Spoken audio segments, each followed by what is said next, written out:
வேதம் சொல்லுகிறது, இஸ்ரவேல் புத்திரருக்கு முன்பதாக அந்த எரிகோ அடைக்கப்பட்டு இருந்தது என்று. இன்றைக்கு அப்படி அடைக்கப்பட்ட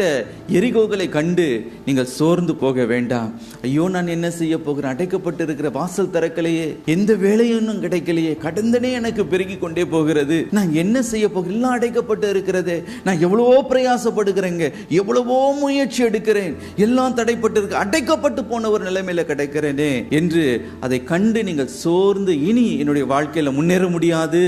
என்று மனம் கலங்குகிறீர்களோ? எனக்கு பிரியமானவர்களே, இன்றைக்கு கர்த்தர் உங்களை பார்த்து சொல்லுகிற ஒரு வார்த்தை என்னவென்றால், அந்த எரிகோ என்று அடைக்கப்பட்டு இருக்கிற